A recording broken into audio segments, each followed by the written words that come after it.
네, 여러분 안녕하세요. 갓즘 말씀 한 끼 큐티 나눔 시간입니다. 오늘 말씀은 갈라디아서 6장 11절에서 18절까지의 말씀입니다. 오늘 말씀은 바울이 갈라디아서를 마무리하는 두 번째 부분인데요. 11절 말씀을 시작하면서 내 손으로 너희에게 이렇게 큰 글자로 쓴 것을 보라 이렇게 말하고 있어요. 바울이 그동안 1장부터 이 6장까지의 내용들, 이것이 얼마나 중요했는지 친필로 이것을 기록했다.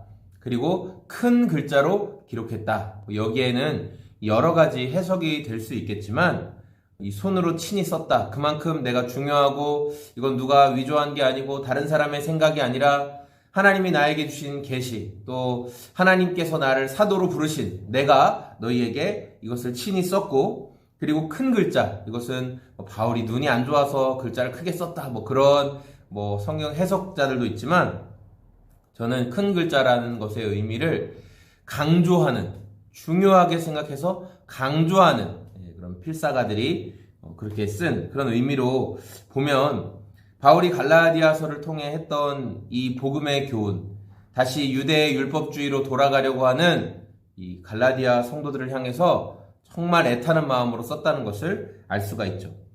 12절에 무릇 육체의 모양을 내려 하는 자들이 억지로 너희에게 할례를 받게 함은 그들이 그리스도의 십자가로 말미암아 박해를 면하려 함뿐이라 이렇게 말하고 있어요.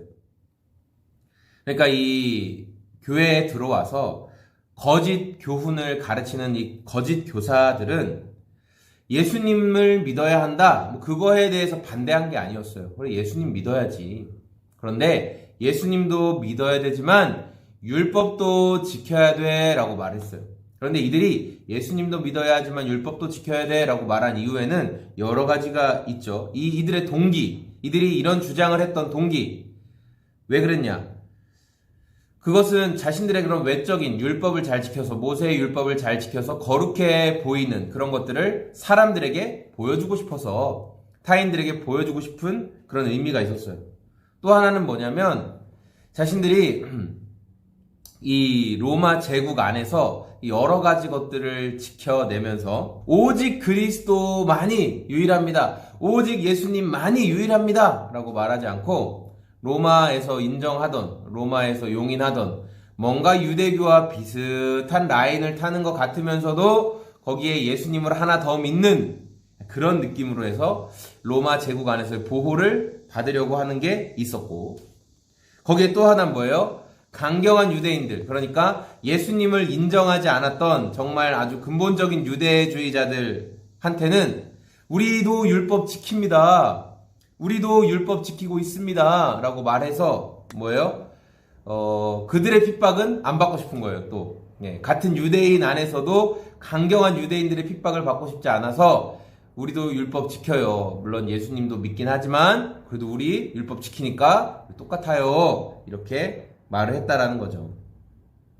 이들은 예수님을 정말 잘 믿고 있는 사람들을 와서 흔들어서 율법을 지켜야 돼요, 율법도 필요합니다 이렇게 말해가지고 끌고 가는, 그래서 자신들의 진영으로 끌고 가는 것을 굉장히 자랑을 많이 했어요. 그런데 바울은 14절에 이렇게 말하죠. 그러나 내게는 우리 주 예수 그리스도의 십자가 외에는 결코 자랑할 것이 없다. 그리스도로 말미암아 세상이 나에 대하여 십자가에 못 박히고 내가 또한 세상에 대하여 그러하다 이렇게 말하고 있어요. 그러니까 사도 바울은 세상이 나에게 어떤 만족을 줄 수 없다, 나도 세상에 만족을 주지 않겠다, 오직 예수님만이 나의 소망이고 나의 만족이 되신다 라는 거예요.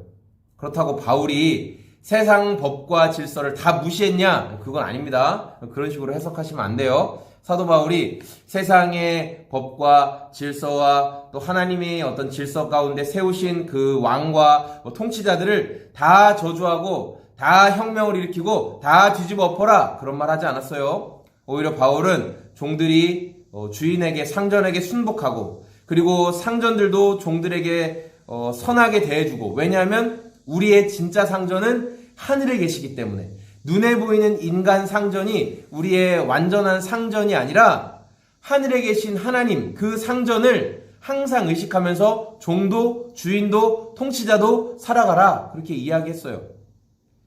아랫사람이 윗사람 뒤집어 엎어라. 그런 말 하지 않았어요. 바울이 세상 법을 인정하지 않은 그런 게 아니에요. 자, 그러나 바울이 고백한 것은 뭐냐면, 그러나 자기 자신이 정말 소망하고 붙잡을 것은 예수님의 십자가다. 그것만이 나에게 구원을 준다. 내가 세상에서 무엇을 지키고 세상에 어떤 만족을 준다고 해서 나에게 구원이 오는 게 아니라 예수님만이 구원을 주신다라는 고백을 하는 거예요. 그래서 바울이 17절에 이후로는 누구든지 나를 괴롭게 하지 말라. 내가 내 몸에 예수의 흔적을 지니고 있노라. 그러니까 자꾸 와가지고, 야, 바울 선생, 너도 유대인이잖아. 너 뭐 가말리엘 문화에서 배웠고, 너 베냐민 집하고, 너 8일 만에 할례를 받고, 너 정말 히브리인 중에 히브리인이고, 바리새인이고, 막 그러면서, 너도 율법을 지켜야지. 율법을 이렇게 무시하는 처사를 보이면 어떡해? 라고 얘기하니까, 바울이 나 좀 괴롭게 하지 마. 나는 예수님만 알기로 작정했고 내 몸에 예수님의 흔적이 있어. 나는 예수님만을 위해서 살 거야. 나는 예수님을 위해 고난과 핍박을 기꺼이 받아. 이렇게 말을 하는 거죠. 예수님의 은혜 때문에 사는 바울, 예수님의 은혜로 인해서 살아가는 바울의 모습을 보면서 우리 삶에도 여러 가지, 뭐도 지켜라, 뭐도 해라, 야, 네가 지금 이걸 하지만 이것도 더 해야 하나님께 인정받는다라는 많은 것들이 있어요. 지금 뭘 안 하면 너는 가짜고 이걸 해야 진짜고 이런 식으로 말하는 영역들도 있죠. 그럴 때 우리가 기억해야 될 것은 오늘 바울의 고백처럼 나는 예수님만 알기로 작정했고 내 몸에 예수님을 위해 새겨진 믿음의 흔적이 있다. 나는 예수님만 의지하며 그분의 은혜만 구하며 살아가겠다. 이런 고백이 있는 저와 여러분의 오늘이 다 되었으면 좋겠습니다. 은혜가 필요합니다. 오늘도 은혜 구하며 살아갈 수 있었으면 좋겠습니다. 고맙습니다. 안녕히 계세요.